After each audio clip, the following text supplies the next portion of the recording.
Bonsoir à toutes et à tous, bienvenue dans Libre Ensemble, votre rendez-vous de la laïcité. Collecte massive de données sur les contaminations et la vaccination, traçage, contrôle de quarantaine, Covid Safe Ticket, Passenger Locator Form, la crise sanitaire a mis la vie privée à rude épreuve. Au lendemain de la journée européenne de la protection des données et alors que la Belgique risque d'être condamnée par la Cour de justice européenne pour infraction au RGPD, le règlement général sur la protection des données, nous allons aborder ce soir dans notre émission les enjeux de cette protection. Libre Ensemble, Vinciane Colson, Jacques Nizan. Et pour nous éclairer sur cette question ô combien complexe, j'ai le plaisir de recevoir Jean-Marc Van Giesegem. Bonsoir. Bonsoir. Vous êtes directeur de recherche au Centre de recherche Information, Droit et Société au sein de l'Université de Namur. Vous êtes également avocat et plus spécialisé dans les matières vie privée, droit médical, droit hospitalier, ainsi que les assurances. Alors, Jean-Marc Van Giesegem, je le disais en introduction, on ne compte plus finalement les lieux où nos données sont collectées, que ce soit le traçage, la base de données Sensano, l'application Corona Alert, le Covid Safe Ticket. Est-ce qu'avec la crise sanitaire, le citoyen a pris conscience, selon vous, de la masse énorme de données à caractère personnel qui étaient gérées par l'État ? Alors je pense que c'est un phénomène qui est même antérieur à la crise sanitaire. Je pense que le RGPD a remis en lumière la protection des données. On avait déjà une directive et une loi belge depuis 1992, mais elle était assez mal connue et elle faisait l'objet de peu de publicité, si on peut parler de publicité. Le RGPD a remis la matière à l'avant-scène, on va dire, et donc la population a repris conscience qu'en fait, il y avait des principes de protection des données et que si on enfreignait ces principes, il y avait des sanctions qui pouvaient être prononcées. Et des sanctions qui ne sont pas légères parce que ça paye jusqu'à plusieurs millions d'euros. Et donc, en fait, le citoyen, depuis l'avènement, ou en tout cas l'entrée en vigueur du RGPD, a commencé à se rendre compte que finalement, il avait des droits par rapport à cette collecte qui était assez massive, parce qu'on pensait aux services de l'Internet en règle générale. Et il y a toutes les données, effectivement, qu'on met sur les différents sites Internet pour avoir accès à telle ou telle chose. Absolument. Et puis, alors, il y a eu toute cette discussion, ce qu'on appelle la discussion Schrems II, qui est un arrêt de la Cour de justice européenne qui a remis en lumière ou qui a remis une couche supplémentaire sur cette protection des données en disant attention, les données qui partent vers les États-Unis ne sont plus protégées par ce qu'on appelle une décision d'adéquation. Donc ça veut dire que les règles de transfert de données de l'Union, en tout cas du territoire européen vers les États-Unis, doivent faire l'objet de toute une autre protection que celle qu'on avait l'habitude d'avoir. Mmh. Et puis est arrivée la crise sanitaire. Alors c'est vrai que Schrems II et crise sanitaire, c'était plus ou moins au même moment. Et là, la crise a vraiment mis en lumière que finalement, il n'y avait pas que les sociétés privées qui traitaient des données en masse, mais que l'État était vraiment, lui,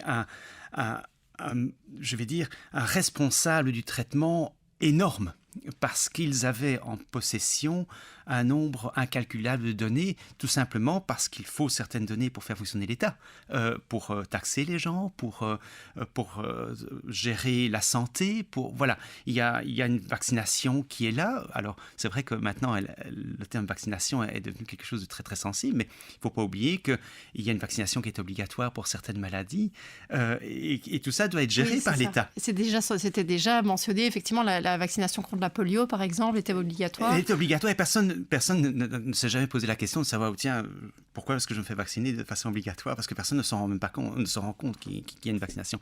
Et donc, on voit que l'État, et là, le citoyen s'en est rendu compte. Il a dit, mais l'État, en fait, est vraiment un réservoir de données.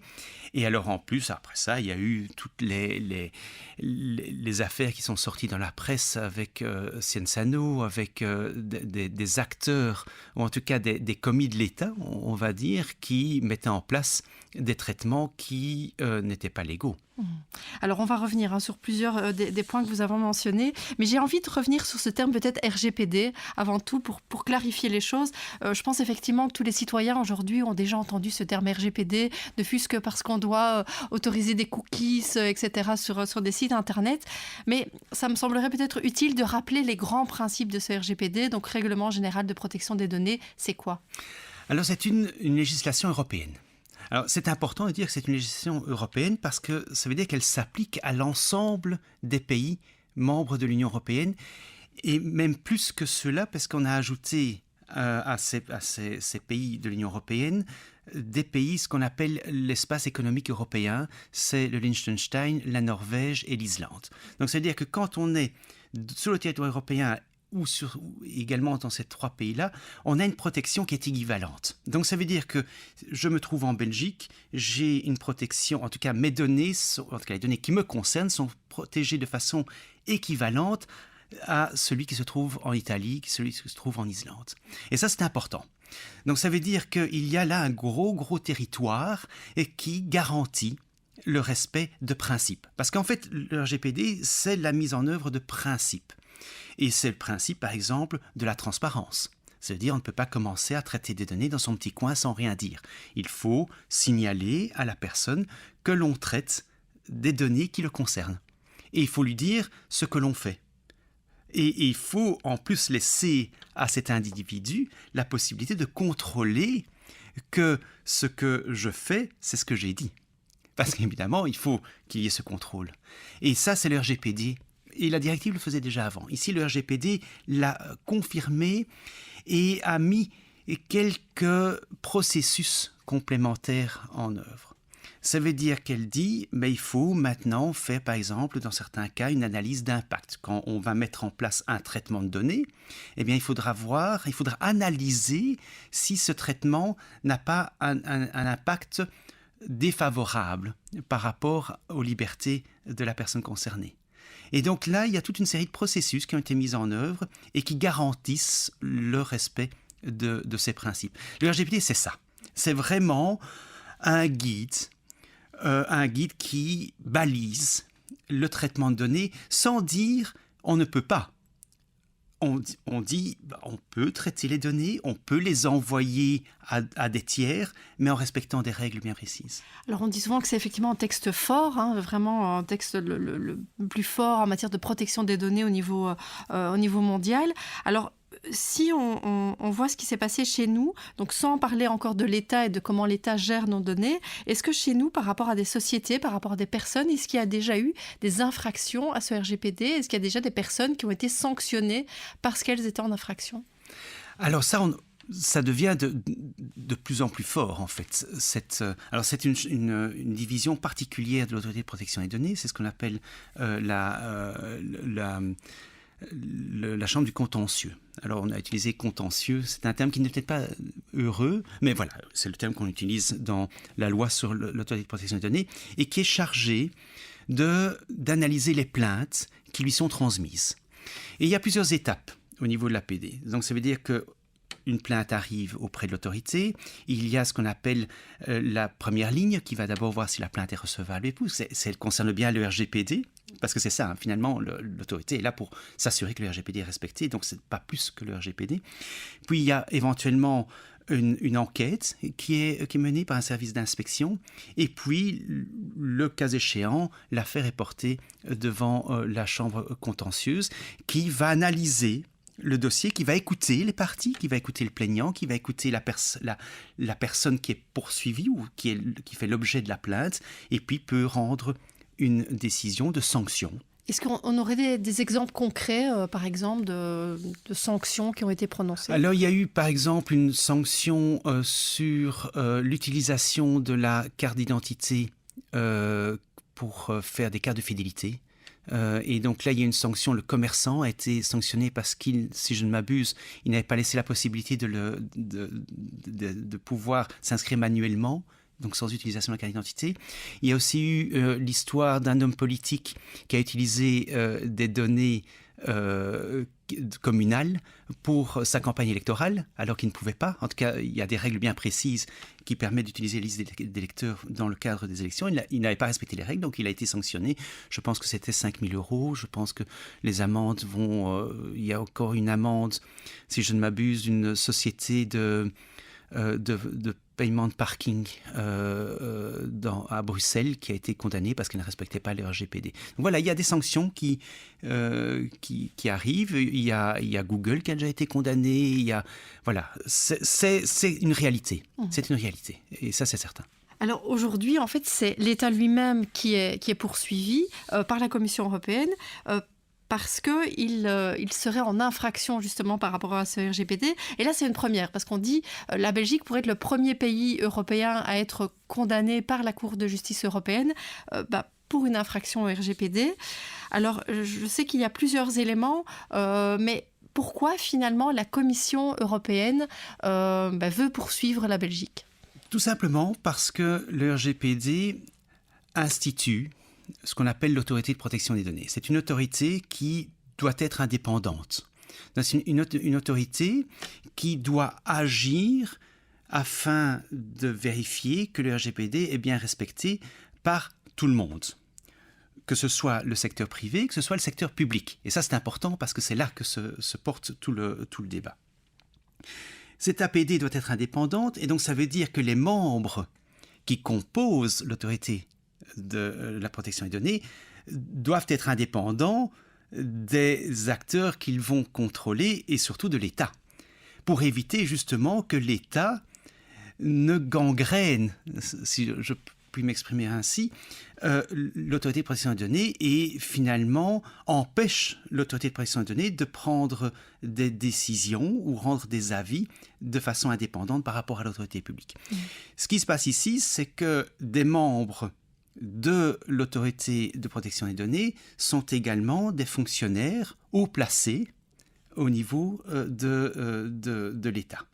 Et là, il y a manifestement une incompatibilité. On ne peut pas être finalement, juge et partie. C'est ça, on ne peut pas être juge et partie. C'est pas possible. Ça paraît logique. Et des membres l'étaient, parce que certains ont démissionné, et certains le sont toujours. Et on peut citer Franck Robijn, évidemment, dont on a déjà beaucoup parlé. Mais en fait, j'ai pas envie. Alors, c'est vraiment une volonté de ma part. J'ai pas envie de citer individuellement quelqu'un, parce que je pense que c'est un système qui pose problème. C'est pas une personne, c'est tout le système qui a été mis en place, et c'est ça qui ne va pas, parce qu'on peut attaquer une personne, mais si on ne s'attaque pas au système qui a été mis en place, le problème va rester le même. Et donc la commission a été saisie par une plainte, et la commission a dit, mais moi en tant que garant finalement du respect des législations européennes, je vais poser des questions à la Belgique. Et donc la commission a posé des questions au gouvernement belge en demandant, tiens, qu'est-ce qui se passe ? Répondez un petit peu à ces accusations. Les réponses n'ont pas été satisfaisantes et donc la commission maintenant souhaite porter le dossier devant la Cour de justice de l'Union européenne qui, elle, va analyser le problème, va analyser le dossier, va entendre le gouvernement belge, va entendre la commission et puis va rendre un jugement qui pourrait aller à la condamnation de la Belgique par rapport au manque d'indépendance de l'autorité de protection des données au regard du RGPD. Et c'est ça tout l'enjeu. Alors quand on voit effectivement que cette autorité de protection des données manque d'indépendance, qu'on voit qu'il y a une manière de fonctionner qui paraît un peu opaque, est-ce que ça ne nous fait pas craindre sur finalement ce qu'elle contrôle, c'est-à-dire les données? Est-ce qu'on n'a pas à craindre de toutes ces données qui circulent? Est-ce que pour vous aujourd'hui il y a suffisamment de transparence?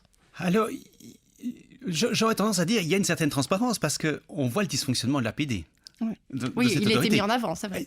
Donc pour moi, c'est déjà là un premier acte de transparence. Ça veut dire que des individus ont pu dire, tiens, là, il y a un dysfonctionnement et a pu saisir la Commission européenne. Ce que je trouve est déjà une première chose, parce que si c'était totalement opaque, on aurait été dans l'incapacité. Alors c'est vrai qu'il y a 2 lanceuses d'alerte, on va les appeler ainsi, qui ont signalé le problème, mais je trouve que c'est déjà là une certaine transparence. Où se pose le problème et où il y a moins de transparence, c'est sur les discussions qui sont en cours par rapport à l'avenir de l'APD. On sait qu'il y a une volonté de réformer l'autorité de protection des données, mais les discussions pour le moment sont totalement opaques. Il n'y a aucune transparence. On ne parvient pas à décrypter la volonté du politique par rapport au futur de cette autorité de protection des données. Et c'est cela qui commence à être dérangeant parce qu'on sait qu'il y a des infractions qui ont été commises, qui sont toujours commises, puisque des membres de l'APD sont toujours dans l'illégalité par rapport à la loi, mais on ne sait pas très bien où on va. Et ça, pour moi, c'est le gros problème actuel. Alors on l'a dit, avec la crise sanitaire, il y a toute une série de données personnelles et notamment des données médicales, en tout cas liées aux contaminations, liées à la vaccination, qui circulent, qui sont collectées, qui sont stockées. N'est-ce pas une atteinte trop grande au droit à la vie privée ? Il faut voir la vie privée dans deux aspects. Alors d'abord, la vie privée trouve en tout cas la protection de la vie privée trouve un fondement dans une convention européenne des droits de l'homme. C'est une convention qui a été prise par le Conseil de l'Europe, donc qui s'applique à tous les pays qui ont une assise sur le continent européen. Donc c'est plus large que l'Union européenne. On y retrouve la Russie, on y retrouve des pays qui ne sont pas dans l'Union européenne et qui sont membres du Conseil de l'Europe. Cet article 8 a 2 alinéas. Le premier alinéa dit « mais tout individu a droit à la protection de sa vie privée ». Ça, alors, si on s'arrête là, on dit c'est un principe absolu. Puis, en droit, il y a toujours des exceptions. Et là, la ligne 2 de cet article dit oui, il peut y avoir des exceptions. Il peut y avoir ce qu'on appelle des ingérences dans la vie privée, mais il y a plusieurs conditions pour que cette ingérence soit légale. Il faut d'abord qu'elle soit prévue par la loi. Pourquoi par la loi ? Tout simplement parce que la loi a cet aspect de publicité, a cet aspect de donner aux citoyens la capacité ou la possibilité de contrôler si la loi est conforme à d'autres textes qui lui sont supérieurs, par exemple la Constitution ou des traités internationaux. Et puis on dit que ça doit être nécessaire dans une société démocratique, donc il faut voir s'il n'y a pas des mesures moins invasives qui peuvent être prises pour arriver au même résultat. C'est ça en fait, quand on dit la proportion, on fait la balance et on dit tiens, est-ce que dans tout l'arsenal de mesures que nous pouvons prendre, est-ce qu'il n'y a pas une qui est moins invasive que celle qu'on a à l'esprit.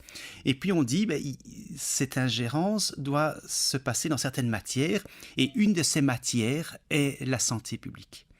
Et donc dire la vie privée est absolue et elle prévaut sur tout est une erreur. Et c'est un discours facile, mais qui n'est pas exact tout simplement parce que de temps en temps, alors c'est un peu l'image que je prends, c'est de dire il y a un lit, il y a 2 personnes, c'est la vie privée et la santé, et puis de temps en temps la santé prend un tout petit peu la place de la vie privée, mais ça doit être proportionné, ça doit être par exemple durant un temps limité. Il faut dire voilà, telle mesure qui va restreindre la vie privée, qui va un peu rogner sur la vie privée, ça va être pour un temps limité. Et on a vu ça lors du premier confinement, où il y a des bases de données qui ont été mises en œuvre. C'était sur base des arrêtés royaux spéciaux, de pouvoirs spéciaux. On a dit, le 3 juillet, ces arrêtés royaux perdent leur puissance. Donc on avait limité. Et puis après, ce qui s'est passé, c'est qu'un certain nombre de mesures ont perduré dans le temps. Il y a une loi qui est venue valider ou en tout cas confirmer les arrêtés royaux. Il y a la loi pandémie qui est arrivée. Et donc voilà, il y a toute une série. Et alors, il y a les fameux accords de coopération. C'est ça qui peut poser éventuellement problème. C'est ce flou peut-être aussi sur les objectifs, sur la durée dans laquelle on continue à stocker ces données, par exemple. Oui, il y a évidemment cet aspect temporel qui pose problème, dans le sens où on a des bases de données qui étaient constituées à l'origine pour un temps très limité, et maintenant on a l'impression qu'elles deviennent situation permanente. Mmh. Et c'est là qu'il faut être attentif. C'est là qu'il faut se poser la question à nouveau sur la proportionnalité, en disant mais est-ce que les mesures que nous prenons, que nous avons aujourd'hui, qui dataient de 2020, sont-elles toujours proportionnées à la situation actuelle? Est-ce que le changement de paradigme, on va dire, est-ce qu'on ne sommes pas passés d'un régime de crise à un régime de gestion de risque et qui autorise moins d'invasion dans la vie privée qu'en 2020? Alors, on voit certains craignent qu'effectivement, certaines craignent pour leur vie privée, mais en même temps, on entend aussi des discours de personnes qui disent « mais je n'ai rien à me reprocher, donc finalement, je n'ai aucun problème à ce qu'on collecte des données sur moi parce que je n'ai rien à me reprocher ». Est-ce qu'il y a quand même un risque derrière le fait qu'on collecte autant de données sur nous-mêmes ? Alors, il y a un énorme risque.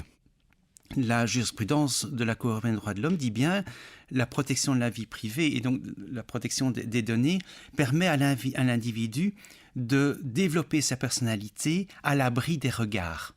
Et c'est important, c'est très important, donc ce n'est pas une question de risque, c'est une question de laisser à l'individu finalement son royaume secret dans lequel il peut se développer à l'abri de l'immixtion de tiers. Et donc, parler de risque, pour moi, n'est pas pertinent. Ce n'est pas parce que je n'ai rien à cacher que je vais dévoiler. Je prends toujours cet exemple, c'est une phrase de Montaigne qui dit « mais finalement, la vie privée, c'est l'arrière-boutique ». C'est l'arrière-boutique, ça veut dire c'est vraiment montrer qu'à un certain moment de ma vie, je montre des éléments de ma vie privée. J'ai 18 ans, je vais en soirée, je suis dans un état qui n'est peut-être pas le plus fabuleux parce que je suis en fin de soirée. J'ai 18 ans, je le publie sur un réseau social. Cette même image, je ne vais plus la vouloir sur mon réseau social ou sur ma page, tout simplement parce que je suis en recherche de travail et je veux montrer une belle image de moi, une autre image. Pas que je veux renier ce que j'ai fait à 18 ans, mais tout simplement parce qu'à un moment, je souhaite montrer d'autres éléments et de mettre les éléments que je montrais avant dans mon arrière-boutique. C'est pas que j'ai à cacher quelque chose, tout simplement parce qu'à un certain moment de ma vie, je souhaite montrer d'autres éléments que ceux que je souhaitais montrer à 18 ans. Il n'y a pas de cachotterie. C'est tout simplement l'évolution de la personnalité parce que j'ai cette possibilité de pouvoir évoluer dans ma personnalité et de pouvoir à certains moments montrer d'autres facettes de ma personnalité. Pour revenir juste à la question de la crise sanitaire, on voit qu'avant, les données, en fait, elles étaient très décentralisées. On les collectait par domaine. Il y avait les données santé, il y avait les données fiscales, il y avait des données sur d'autres éléments démographiques ou autres. Est-ce que le problème avec la crise sanitaire, ce n'est pas le fait qu'on a voulu centraliser tout ça pour répondre à certaines urgences pendant la crise, mais est-ce que finalement, ce n'est pas la centralisation des données le problème ? Alors, on peut appeler ça problème ou risque, en fait. Risque. C'est vrai que le problème réside dans le fait que l'on va centraliser des données qui sont traitées à l'origine pour des finalités, pour des objectifs différents.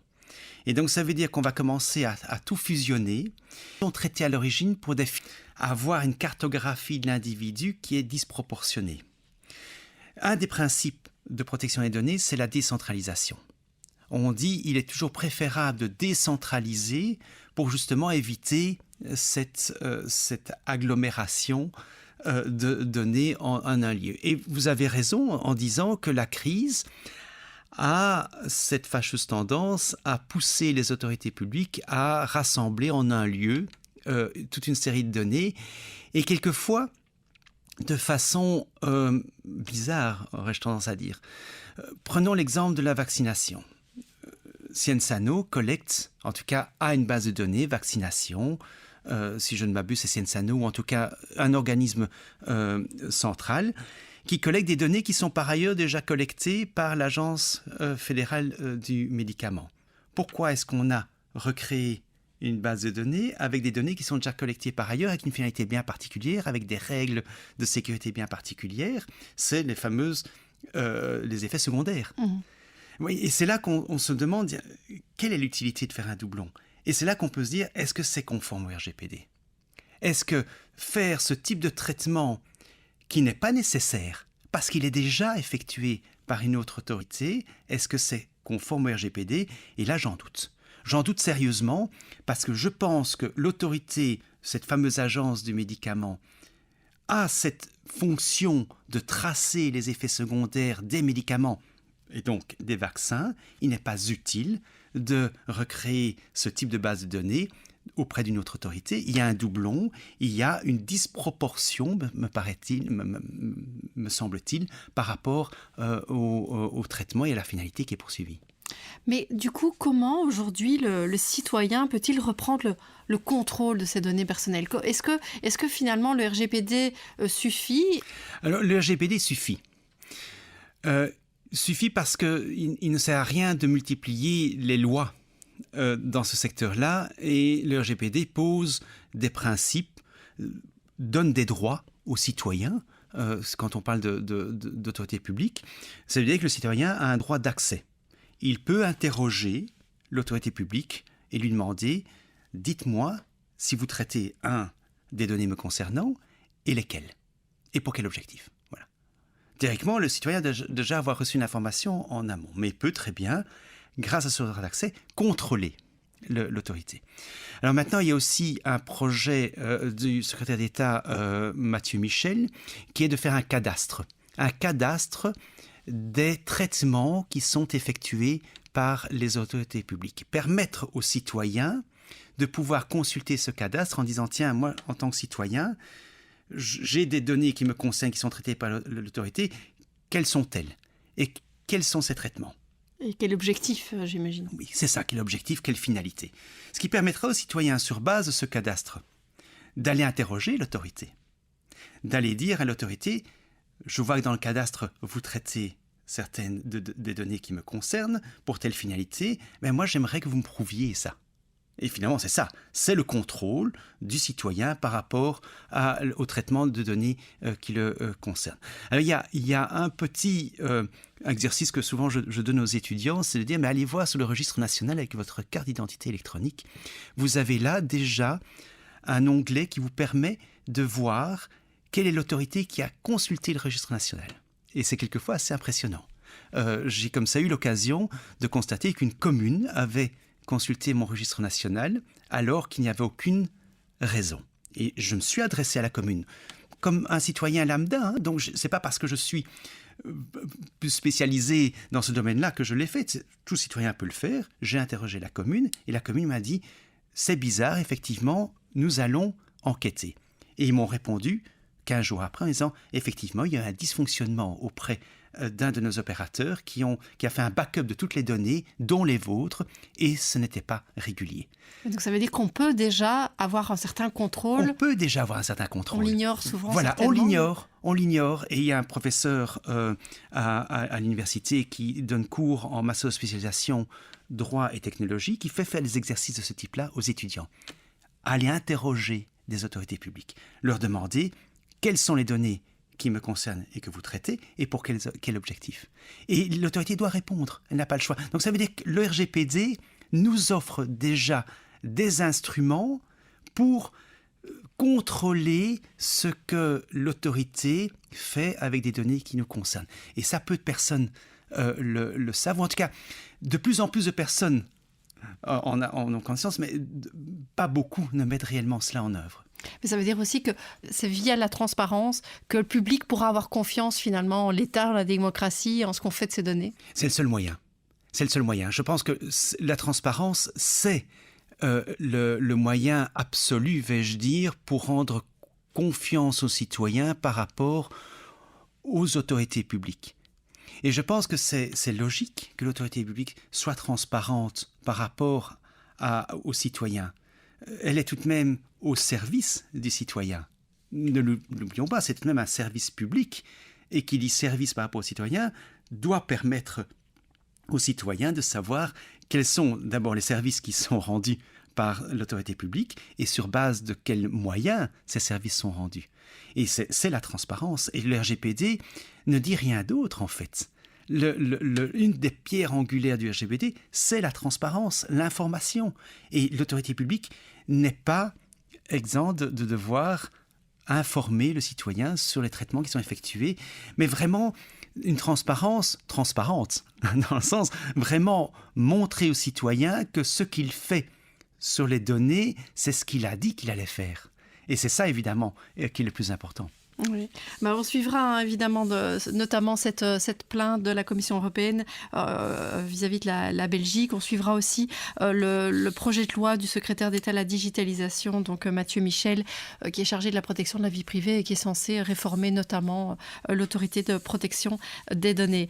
Jean-Marc Van Giesegem, un grand merci vraiment pour cet éclairage. Merci à vous de nous avoir suivis et une belle soirée à tous. Excellente soirée.